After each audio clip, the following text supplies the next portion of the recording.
What is up, everybody? What's going on? It is, what is it?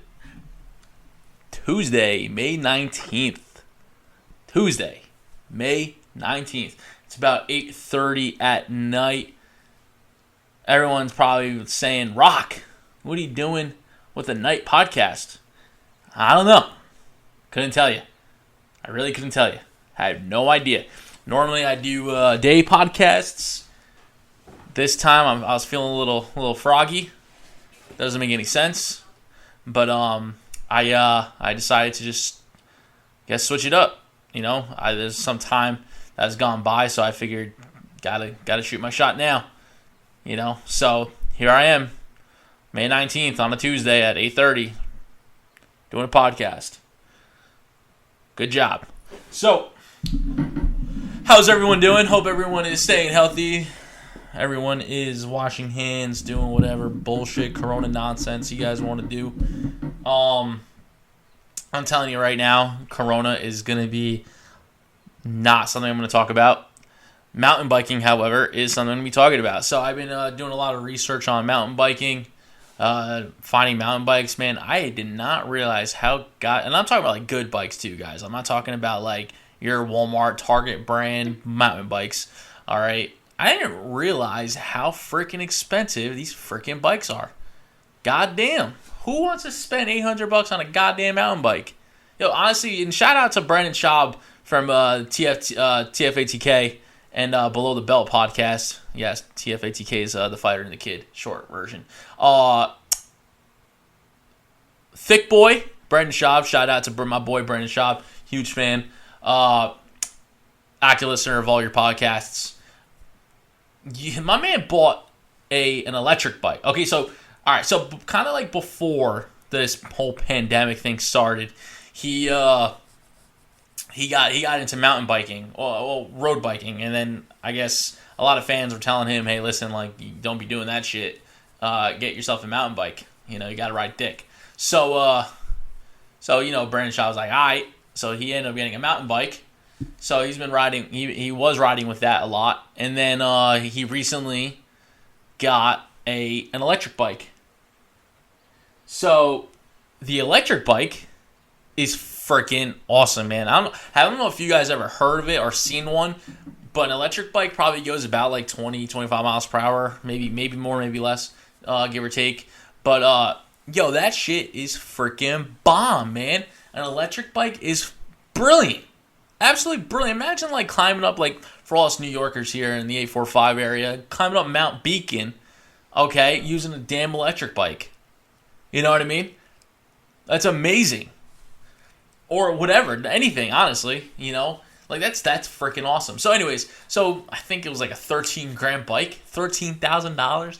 Fucking $13K, man, for an electric bike. Holy shit. So, mountain bike. Okay, so I'm looking it up because there's a couple of nearby shops that we have, bike shops. So I was looking it up. I was looking on their website, and I'm seeing 700, 600, 500, 800, 1200, 1300, 1400. Holy shit, guys. Holy shit. That's freaking expensive, man. I get it. Those bikes have to be good bikes. They last long, whatever the case may be. But that's a lot of money. That's a lot of money for a bike. That's a lot of dough, man. I want it. So, like, another thing for me, too, is I want to be able to ride on a consistent basis, right? And I am hoping that I will ride on a consistent basis, especially if I'm buying like a $700, $800 bike. You're damn right your boy is going to go riding. There's no way I ain't riding every day. I'm going to come home from work, go for a ride, like a 20-mile ride, and then come home, and then go to sleep. You know what I mean? So, it's absolutely crazy. Absolutely crazy that I have to spend that much money for a bike. But you know what? Whatever. It is what it is. I mean, like I said, if it's going to be something that I'll do often, often every day, then I'll definitely consider it. maybe in the $400 range, but I don't know if I could justify $700 to $800. So yeah, but I really want to go bike riding. I want you guys to please comment in the New York area where there's awesome bike trails with views specifically. Don't give me these local rail trails. I'm talking about something where I could go up a mountain and get a nice view. So let your boy know. Comment in the comment section on Instagram, YouTube, whatever. Let your boy know. All right. Because I'm excited. I really want to go bike riding. I really want to justify buying a bike. Like I said, I want to make sure that I got to do it consistently, you know? I ain't just going to ride one day a week and call it a day because I'm not justifying a $600, $700 bike that way. So let me know, all right? And we'll see what happens. I kind of want to say sometime this week. I'm thinking maybe Friday I'll probably go and go to one of the bike shops and check it out and see. And then we'll maybe pull the trigger. We'll see. We'll see what happens. But I definitely want to go bike riding. So like I said, guys, if you're in the New York area, please, if you know any awesome bike trails with views, let me know. Because I definitely want to take a look and ride. So yeah. On another note, UFC 249. So sports are back somewhat, minus I guess you could call NASCAR or whatever. But combat sports, you got UFC. UFC is back. Thank you, Dana White, for probably the greatest gift we can get in 2020, and that's bringing to the fans live sports. So excited! This is awesome. I can't be any more happy. I know I talked about this a lot in my other podcast.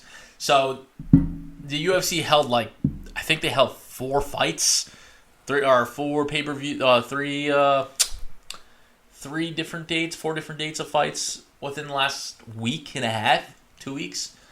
So we're gonna break this down because those fights were freaking badass, man. So when I was talking about it in my earlier podcasts, I mentioned to you guys constantly UFC 249 stacked card. It's gonna be a bloodbath. It's gonna be a badass card, man. I'm telling you. Recapping UFC 249, it was an absolute crazy show, man. That event was so live, and here's the thing too. Something I want to definitely get into is the fact that there was no fans. And honestly, there's probably sports out there where, and I could definitely say like pro wrestling for example, okay? Just to kind of dive into it a little bit. You have WWE. Now, WWE for a while now have been doing live shows or tape shows, and I think now they went back to going to live shows where they won't have an audience, right? And you could definitely see the matches and kind of suffer through the fact that there's no excitement, no energy, nothing like that of that variant, right? And especially with pro wrestling, wrestlers feed off the crowd. It's one of those things where for wrestlers to prosper, they have to engage, whether they're a babyface or a heel, with the crowd. That's how the excitement and the energy levels come in and make something happen, a spark, a chemistry, if you will. So for wrestling, it definitely hinders the fact that they don't have fans, right? And then WWE has been kind of on that slope, you know, where it's okay, I don't have fans, but what are we gonna do? And it's just a very stagnant show, very stagnant, not really exciting. You don't really get into it, you know. And then you have AEW, for example, and AEW is a show where definitely, and I watch both shows, okay, and I could definitely tell you that there's 100% difference between both shows. WWE is more stagnant, kind of quiet. Wrestlers do their thing, whatever, and then AEW you have more of a don't give a shit vibe where you had the wrestlers in the stands pretending to be fans. They're chanting, they're doing their thing, they're chanting for their peers, and it makes it more exciting, you know? And then you have, obviously, the commentators actually make a big difference, too. Luckily, AEW has Chris Jericho, so shout out to Chris Jericho. You were the MVP. So for them, it was a lot more entertaining, for sure, whereas WWE was a lot more stagnant. That's just, again, the whole fans thing. They didn't really... WWE didn't do enough to make it more exciting versus where AEW tried to make it exciting, and they pulled it off by having wrestlers here and there in the stands chanting, and then you obviously have the right commentators commentating the show. So it definitely worked out. So then you move on to like basketball and baseball. I can imagine watching hockey, for example, as well, especially because obviously those three of the sports that were cut off since this whole pandemic started, that you have no fans. And it's one of those things where it's also going to be kind of like pro wrestling, where having no fans is like tough because, again, you feed off the energy of the crowd. And that's the big thing. The feeding off the crowd is like is the biggest thing. And not saying that you couldn't watch those sports in excitement still. You definitely probably could. But now when I compare it to watching like UFC, it's something where watching the MMA fights, you don't need, the fans are just there for the energy levels, you know what I mean? So, but it doesn't create the excitement. The fight in itself is exciting. You get what I'm saying? So it's just weird how pro wrestling and then watching the fights is just completely night and day, you know? It's just so crazy how different it really is when you compare the two and realize, okay, well, pro wrestling is, you still have some type of intertwined matchup going on between two wrestlers, and same thing for the fights where you got two fighters going at it. But definitely the fights were 100% a lot more exciting. I feel like the fans, you really, not that you obviously noticed, but it didn't make a difference. It was still exciting regardless, and that's a big thing. And I definitely think that if MLB comes and NBA comes and the NHL comes at some point, I feel like, especially without fans, it may be the same thing like the fights. It may not be. I don't know. But I feel like something like that is definitely going to be a difference. It's not that much of a difference maker, at least for the fights. So I don't know. We'll see. But I definitely, watching the fights, I didn't even care. I didn't even care that there weren't fans in the stands, you know, because I was still excited. I was still engaged. So for me, it really didn't matter for me. But yeah, so UFC 249. Stacked card. It was a great card. It was a bloodbath, just like I said it was going to be. So yeah, I thought that the fights were pretty solid fights for the most part. And I knew that it was going to be exciting. You had the Tony Ferguson matchup against Justin Gaethje. You had Dominic Cruz, Henry Cejudo. And then you had Rosenstruik and Francis Ngannou. So you had a lot of these fights out where, and then the what other fight was there? I think it was the Cater fight. The Cater fight was huge. So against Jeremy Stevens. So you had a lot of these awesome fights, man, and these fights were great. They lived up to the hype. It was a bloodbath, just like how I mentioned in previous podcasts. So let's kind of just dive into each fight here. So going into the Jeremy Stevens Cater fight, pretty much exactly what I thought. I'm not sure. I can't remember correctly, but I'm pretty sure in previous podcasts I mentioned that Cater was going to win the fight. I believe I said that. Cater did win via knockout, so that was a great fight. It was 100%. It was a striking matchup. These guys were going at it. It was a solid fight all around. Cater was able to work on the inside and the outside. He was able to tag in his strikes, being able to basically pick off Jeremy Stevens, and then and caught him and was able was able to knock him out and got the victory. So that was big. And then you go into the Rosenstruck and Francis Ngannou fight, which was probably a fight that everyone wanted to watch, at least for heavyweights. It was a big, bad fight on paper. It was a great matchup between two top heavyweights. Rosenstruck basically was like, "Listen, I'm gonna come call you out. I don't care. Yeah, you're a big boy, Francis, but I'm calling you out. Let's fight." Francis Ngannou was, "Okay, let's do it. Let's fight."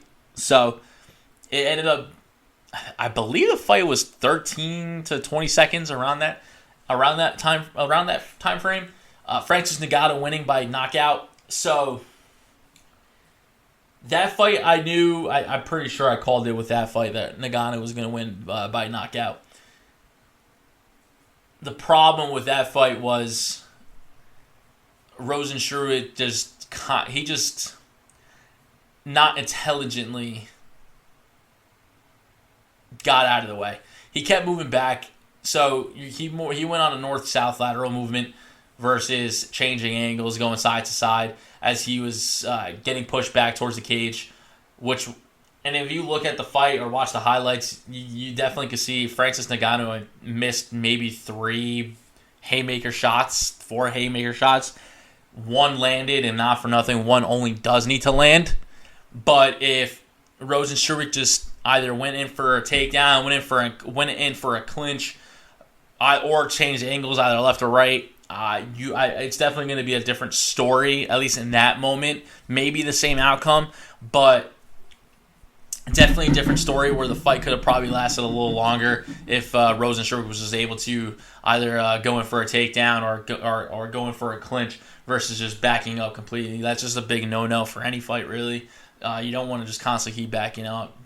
That's not going to do anything for you because the fighter's going to keep pushing forward. You either got to go in for a takedown at some point, clinch, or definitely change your angle for sure. So, unfortunately, he didn't do that. He got caught. I want to say, I think it was 4 punches, maybe 4 punches that he threw standing up. One of them hit, and then obviously a couple hammer fists when he went to the ground. But yeah, I mean, he missed a lot. Ngannou did, So it's just one of those things where it's like, okay, if Rosenstruck just intelligently moved left or right, angled off, or got it for the clinch, then you're talking about a completely different story. So, but nonetheless, it was a great fight. Good job to Francis Ngannou. Awesome job. I definitely believe that fight should have been for an interim heavyweight championship title. I know Stipe Miocic, God bless him, he's a firefighter, first responder. He's doing his thing. I know he's also he has an injury thing going on right now. I'm not sure how severe it is. I know it's an eye injury. Eye injuries tend to be really iffy. You don't want to screw anything up, especially because you ain't trying to get blind or anything like that. So I think it's just I think this fight definitely should have been for an interim title shot. It wasn't. It is what it is. However, I know you have Daniel. I know you're trying to do a Daniel Cormier, Stipe Miocic 3-fight. Stipe is saying that he can't train. This, that, the third. No excuses. Maybe excuses. Who really knows? Either way, when's that fight going to happen? Who knows? Maybe by the end of the year. It all depends on how Stipe recovers with his eye injury or whatever the case may be, or this pandemic thing. Who really knows what's going on? But because of that reason, you kind of have to. I wish the UFC just made that more of an interim title fight for the interim title heavyweight championship, and then either had the whole Stipe DC matchup happen, and then the winner of that fight would fight the winner of this fight. But we'll see. I don't know. Obviously, that didn't happen. Francis Ngannou did win. I believe that he should get a title shot eventually. We'll see what happens, like I said, with the whole DC Stipe Miocic fight. And let's see how that kind of comes about. But nonetheless, congratulations to Francis Ngannou. That was an awesome job. So now you got moving on to flyweights, flyweight division, bantamweight division. I think it was the flyweight. I think it was for the flyweight title. Henry Cejudo and Dominic Cruz. I believe I had Cruz winning via decision. So nothing like a typical pay-per-view controversy fight here. Something to talk about for sure. So Henry Cejudo, Dominic Cruz, it was an awesome fight. Definitely not how I expected it to start. Henry Cejudo, leg kicks after leg kicks after leg kicks after leg kicks, absolutely teeing off on Cruz. Cruz had no answer for the leg kicks. Cejudo did a great job, a phenomenal job. It was very surprising considering Dominic Cruz's style of fighting and Henry Cejudo's, and how Cejudo was able to manage that and be able to basically pick apart Cruz in that kind of fashion, which eventually led to a close quarter shot combo fight, phone booth fight, if you will, going down, where Cejudo was able to catch Cruz. Cruz goes down. Cejudo jumps on top, starts punching, and then Cruz starts to get up. But before or simultaneously as he was doing that, the referee calls the fight. TKO win for Cejudo. Now, this is where here lies the controversy about the fight. So, me as a fan, as a analyst, as someone who knows the fight game through experience, I completely understand what was happening, why Cruz would be mad about it, why fans would think, or other fighters think that it was a clean knockout, why the referee would have stopped the fight. I can see all different points. I understand it. It's just one of those things where it's just a really shitty situation and a really shitty encounter, and the way that it just happened. Was a referee wrong to stop the fight? Me, knowing what I know, absolutely not, 100% not. I've definitely seen worse in terms of what referees would do, and I've seen good stoppages, right? So it's just one of those things where I believe that the fight ending right there was a good call. It was a good call. He was taking punches. However, as a fighter, I would also understand that you want to keep going. You don't want to you want to if you're ass up, face down on the mat, then okay, stop the fight. And I get that. I get what Cruz is saying. I completely understand that. So, but again, I don't see that the referee did anything wrong. Is basically what I'm saying. I understand as a competitor. I get that part. You want to basically you want to be out, not halfway out, or you're coming up and you think you're out type of thing. So I completely understand that. I get it. I'm not mad about the stoppage. Obviously, Cruz is. It is what it is. But it wasn't a bad stoppage. It really wasn't. So Cejudo won. He retains his title, and then he ends up retiring.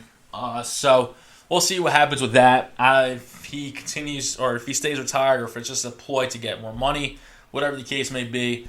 If it isn't, congratulations to Cejudo on a very wonderful career. Probably a top pound-for-pound fight, at least top 5 pound-for-pound fighters in the world for sure. You're a 2-weight division champion, so you're an Olympic gold medalist. So you pretty much done it all. You're a solid fighter, a good man. You do what you gotta do. Do your thing. Congratulations on your retirement. If we see you again, or if we see you in boxing, rumor might have that you go to boxing. Either way, it was a pleasure to watch you fight as a fan and as someone who respects what you've done in the octagon. So, congratulations on your retirement, and I wish you the best. So now we move on to the main event, and my God, was this main event absolutely insane. Holy shit, man. This main event, Justin Gaethje, Tony Ferguson, such a badass fight. There's a lot to talk about with this fight. So, we got 2 badass lightweights going at it. Ideally, and we're just going to jump right into this. So, ideally, Ferguson was obviously the favorite, Justin Gaethje the underdog. Justin Gaethje, before this fight, was known to be a brawler. Okay, he wasn't your typical boxing chess match type of fighter, shot for shot, type of guy. He really just would throw haymakers. He would try to knock you out. He would just he wouldn't care. He would just throw these bombs, and if he got knocked out, whatever, it is what it is, or if he went down, whatever, it is what it is. That was his style of fighting. He showed it in the Eddie Alvarez fight. He showed it in the Michael Johnson fight. Showed it in the Edison Barboza fight. But again, it was something that he obviously learned. Okay, and then his coaches came in clutch. He learned his mistakes from his previous fights in those regards, and completely teed off on Tony Ferguson. He literally teed off on Tony Ferguson. Tony Ferguson had nothing to answer. Yeah, Tony Ferguson had his moments here and there, but overall, Justin Gaethje just went off. He had the fight of his life. Now, if you were to do a World Series type of thing, like a best out of 5 or a best out of 3, whatever, would the same outcome happen each time? Who knows? If it's the Justin Gaethje that showed up at UFC 249, yeah, that Justin Gaethje would rock anyone on any given night. So it was definitely impressive. It was definitely kudos to Justin Gaethje. I had in the recap in the predictions podcast I had Ferguson winning because I specifically said that if the fight was to go to the third round, that Tony Ferguson would be able to win because Tony Ferguson's cardio is so ridiculous and he's so inhuman. And even mind you, even though that he got fucked up, okay, his cardio was still insane. He was still pushing. It was crazy. Tony Ferguson is inhuman, guys. Inhuman. Okay? So it was it was wild, man. It was absolutely wild. It was just so mind-blowing to watch. It was crazy because, like I said, in the predictions, I had Ferguson winning, and that if the fights went past the third round into the fourth and fifth round, that Ferguson was going to win because he was going to outlast Justin Gaethje just cardio-wise. Huh. Yeah. Tink again. Tink. Yeah, I said it. Tink. Freaking A, man. Insane. Think again. Like, honestly, Gaethje, a completely different fighter on that night. He was able to pick apart Tony Ferguson, and his cardio was on top. His cardio was absolutely insane. Insane. He didn't even get tired. It was crazy. It was absolutely crazy. These guys were just going at it, man. And Justin Gaethje just did a great job. Like I said, a fantastic job. Couldn't have done any better. You really couldn't have done any better. It was such a good fight for Gaethje. It went to the fifth round, and then I think it was like 2 minutes left in the fifth round. Those TKO. Herb Dean stopped the fight, called a night. Justin Gaethje, your new interim lightweight champion, next in line to fight Khabib Nurmagomedov for the actual title. So it was a solid fight, man. I definitely would not. I knew that if Gaethje did what Gaethje does best, and that's brawl, then it would have been a bad fight. But the fact that he was able to control himself, able to pick his shots, not go crazy, and just tee off against Tony Ferguson, that my God, man, my God, that was the best that Justin Gaethje's ever looked. And if he keeps that up, he's fucking up Khabib, 100%. If Justin fights the way that he fought at UFC 249, he's fucking up Khabib. And I'll tell you why. Because everyone thinks that, everyone doesn't know that Justin Gaethje is an all-American wrestler. The fucking guy is an all-American wrestler. He doesn't have a takedown. Imagine that, being an all-American wrestler, he doesn't have a freaking single takedown in the UFC yet. But he also hasn't been taken down. You know what I mean? So, or maybe he has, but still, he's able to, whatever, get to his feet, avoid any kind of damage from the ground. But the fact is that he is able to do his thing. So, Khabib, not known to be a striker, Justin Gaethje, known to be a great striker. Khabib, known to be an amazing, amazing wrestler.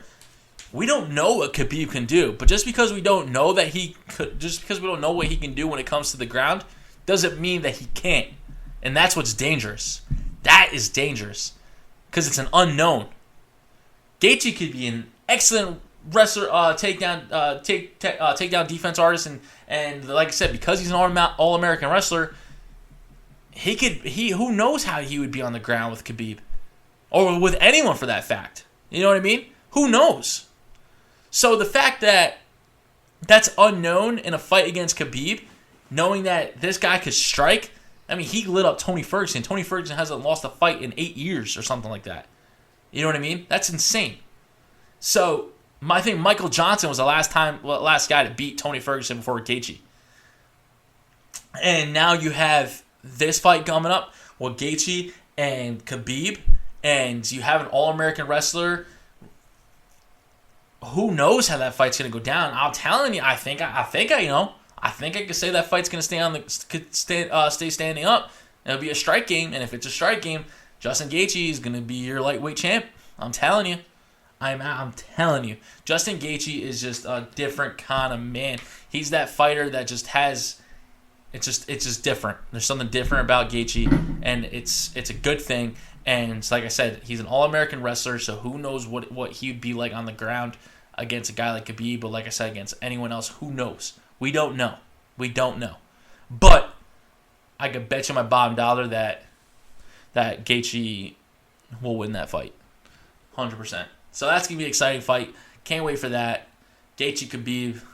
It's going to be good. And then so Tony Ferguson, going back to him real quick.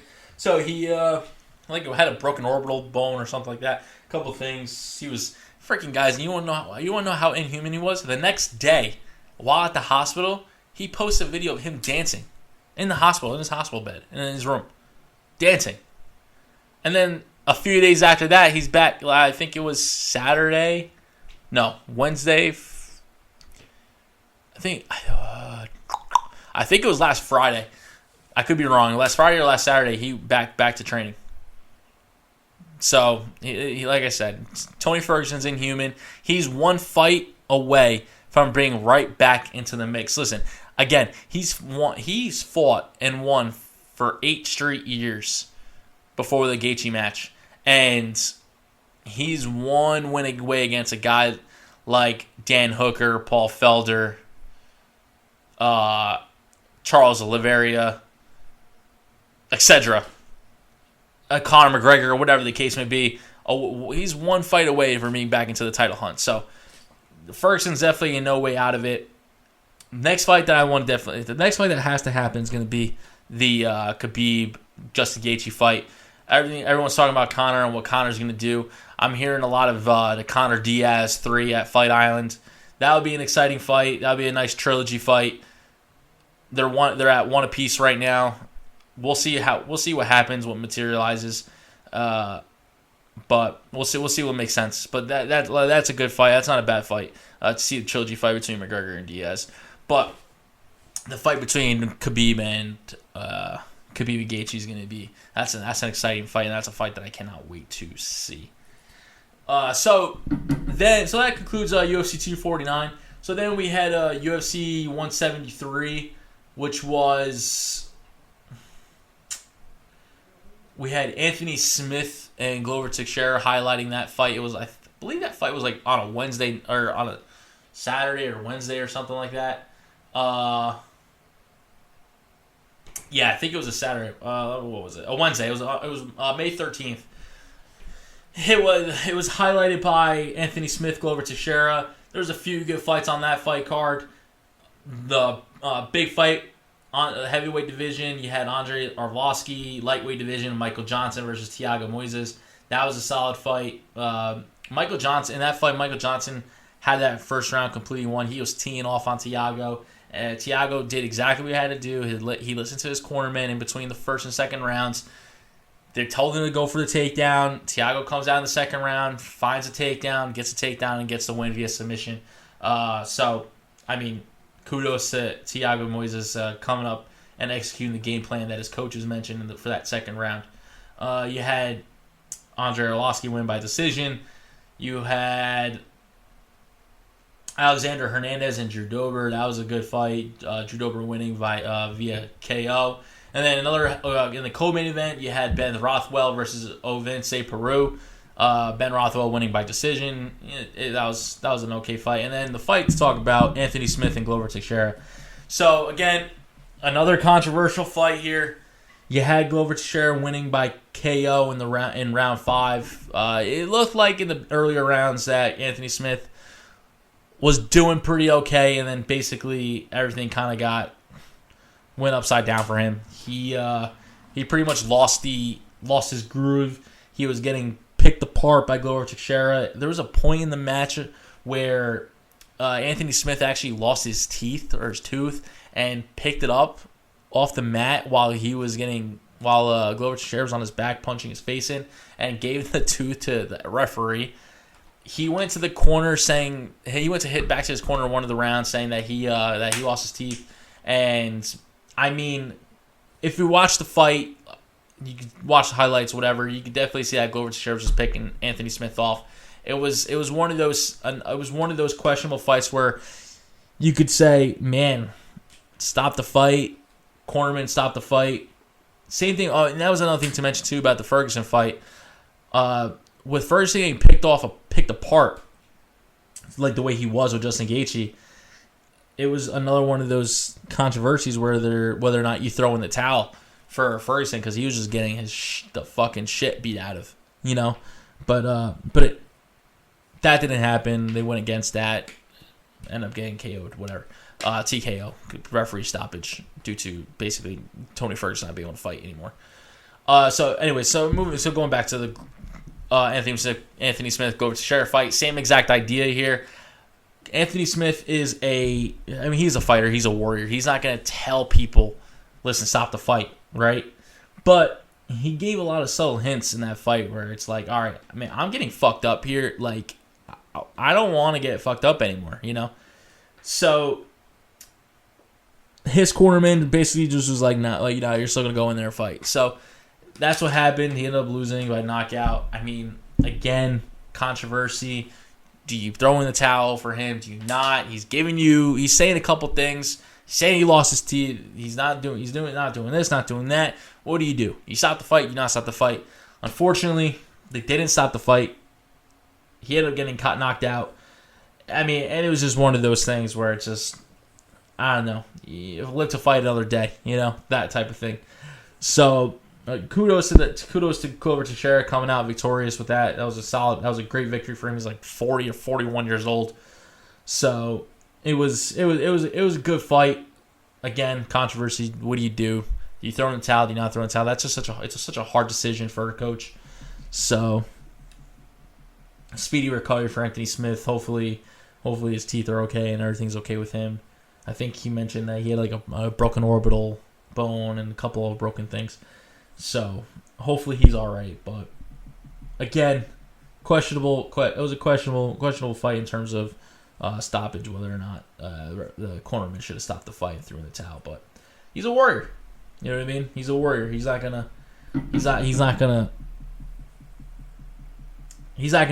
make excuses or stop or this or that. You know, he's gonna do what he's gonna fight. He's a fighter. He's a warrior. And he's gonna go out there and fight. So, but like I said, live to fight another day. You know. So then we go on. We're moving on to Saturday, May 16th. We have UFC Fight Night 176. This was a very special fight card for me. So for those of you who know, I'm an avid fighter as well. I trained for a very long time, many different gyms. Have come across a lot of fighters, trained with a lot of excellent fighters.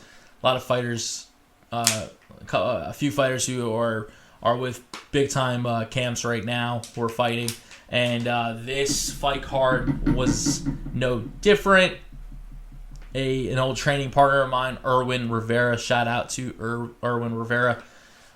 This is a special shout out to you, brother. I remember us training back at NIMAG, and I remember every time we sparred, you and I we went at it. I mean, you would fuck me up, but we went at it. So this was definitely a special fight to watch, or a fight card to watch. So Erwin Herrera is a hometown hero. He's a hometown boy. Went down to Florida, started training out there with Black Zillions originally, and then went on to bigger and better things, and ended up becoming a bantamweight champion for the promotion called Titan FC. And then he was coming off sick victories, man. He's a beast. I mean, literally, that's his nickname, is the Beast, Erwin the Beast Rivera. So he's a great southpaw. I love that he's a southpaw. I love that he's a southpaw. So he's been coming off a couple of good victories over at Titan FC. He recently won the title there. So the UFC comes calling. He takes the fight on less than 24 hours notice. He has to go up a weight. Okay. Now, again, as a fighter, so just to put this in perspective, for everyone who's listening that doesn't know or understand, when you take a fight, when you're supposed to, so for example, if you're supposed to fight someone, right, that you know that you're supposed to fight, you go through a whole training camp, right, of 4 to 6 weeks, 4 to 8 weeks, whatever, however long the training camp is, knowing that you're going to fight this one guy. So you bring in all these sparring partners, all these people in to mimic that fighter. You work on your game plan that's for that specific fighter, right? Erwin was just training, okay? He was just training, keeping in shape, doing his thing, doing what champions do, He's working hard in the gym every day, 3 times a day, doing his thing, and all of a sudden something happens where one of the guys that he ended up fighting, they were supposed to fight someone else. Something happened. Erwin gets the call, and then he takes up the fight. He's like, yeah, absolutely. I mean, that's what fighters do. He's a beast. He's a warrior. He's not gonna say no. This is a freaking once in a lifetime opportunity. His goal has been to be in the UFC for such a long time. You're not gonna say no. Who gives a fuck? It's do or die right now. So he takes the fight on less than 24 hours notice. Goes up a weight class. He's a bantamweight. Goes up a weight class to flyweight. Okay. When you're doing that, that is literally hard. To not only prepare yourself for a fight against another UFC fighter on less than 24 hours notice, but to also go up in weight, you're talking about something that's very, very difficult.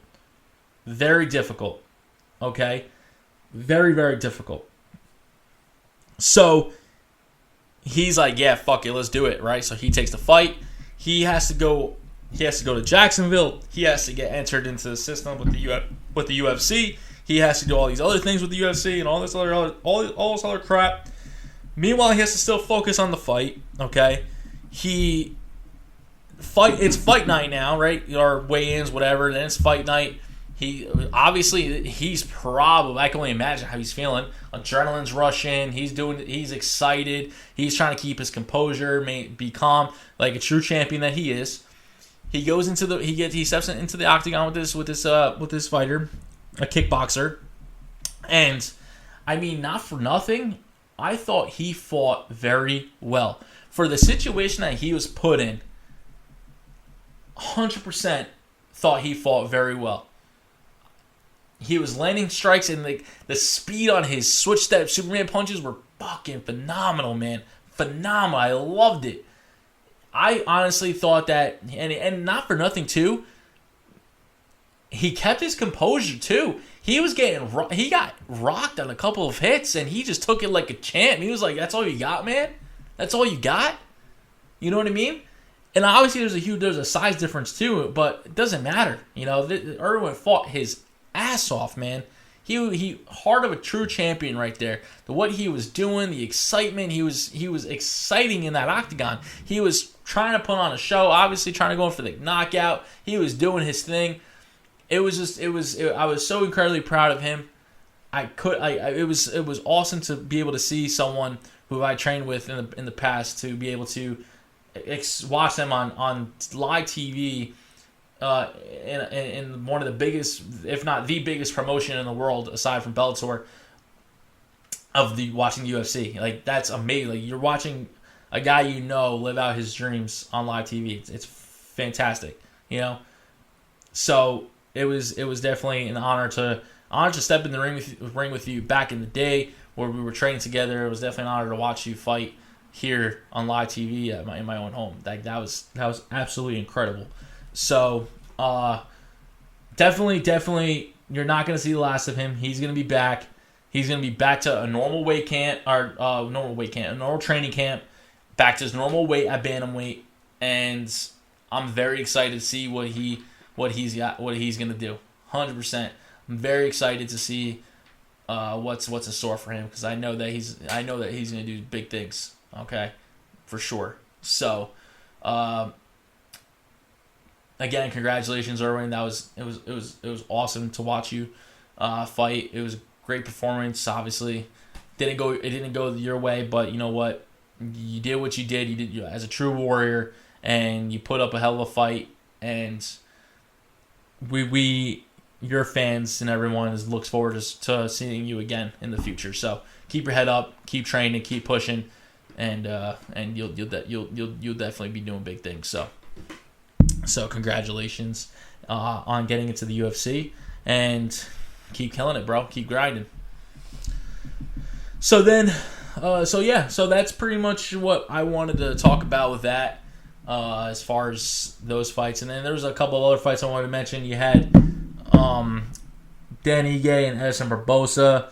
Dan Ige at featherweight. Edson Barboza dropping down to 145 was pretty impressive, I would say. I thought that, honestly, not for nothing, but I thought that maybe